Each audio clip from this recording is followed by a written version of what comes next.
Alright guys, today we're talking about building habits and breaking bad ones to better optimize your life.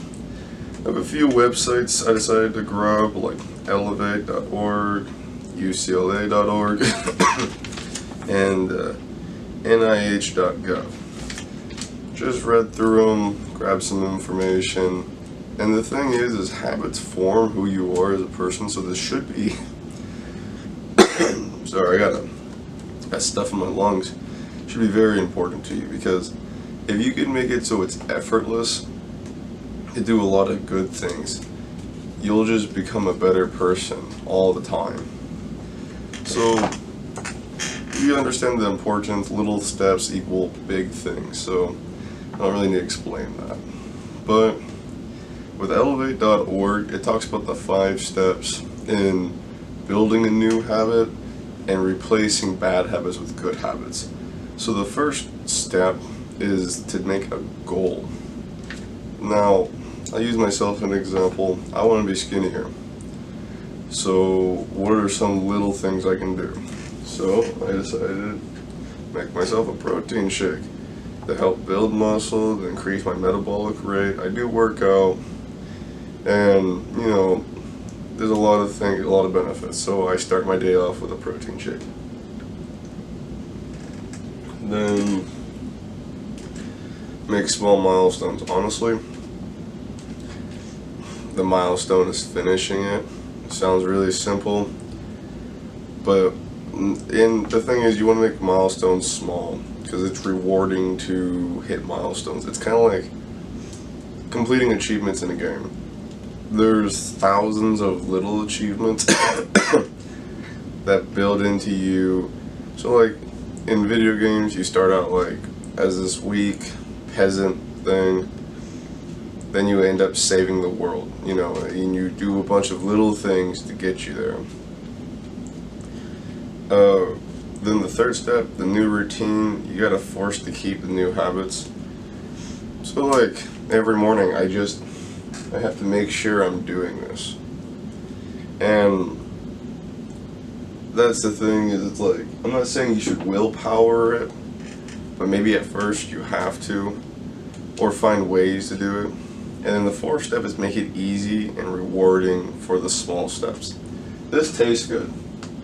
So what's awesome about this is self-rewarding. If it was something I didn't like drinking, maybe I could mix it with something to make it rewarding.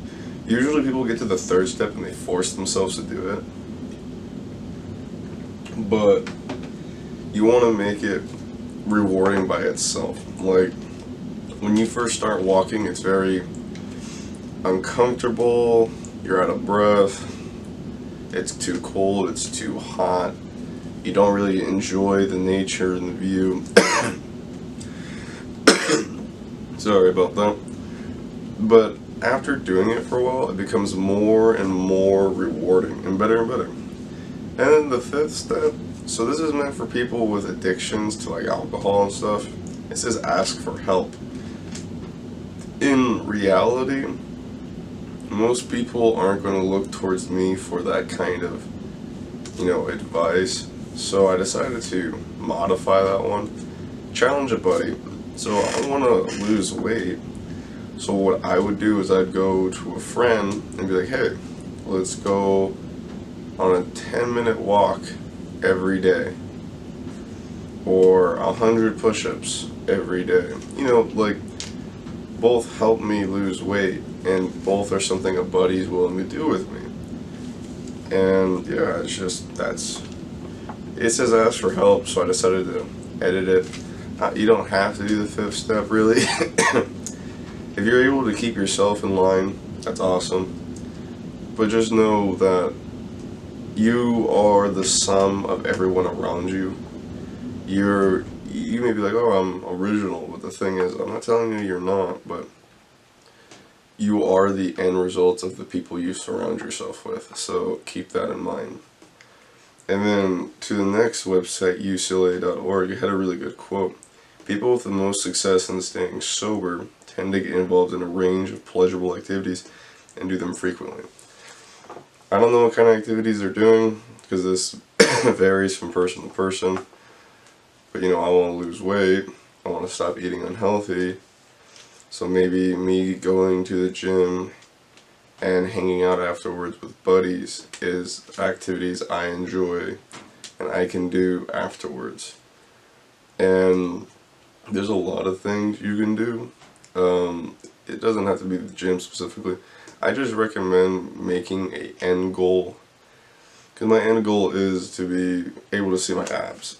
Obviously I cannot, but I get closer and closer little by little every, honestly, week, not day, because by day, you know, your salts and your carbohydrates, you know, it takes one bad day to set you back a week, so I need to make sure every week I'm doing it correctly.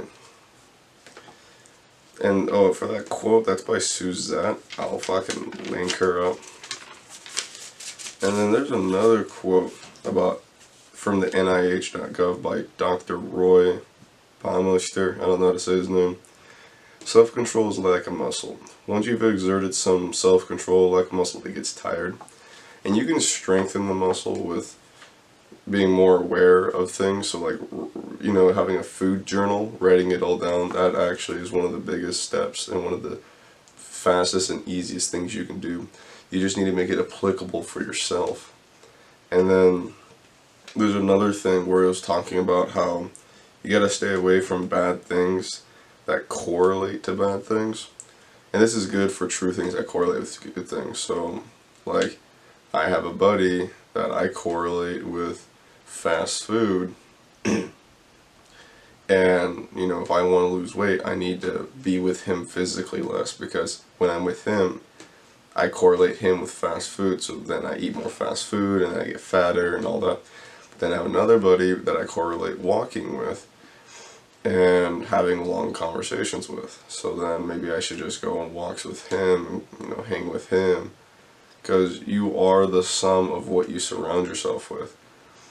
Everybody is influential, and, you know, just taking 5 minutes to, you know, I'm not saying you should cut people out of your life, but reduce exposure to them, or, you know, maybe cut them, and changing who influences you. Even the people you watch on YouTube influence you as an individual. They change you over time. So taking the time to change your environment, and people are part of the environment. How you wake up every day is part of your environment. And changing that will be the difference between becoming skinny or not, or getting your goals or not. And so it's just, you know, food for thought.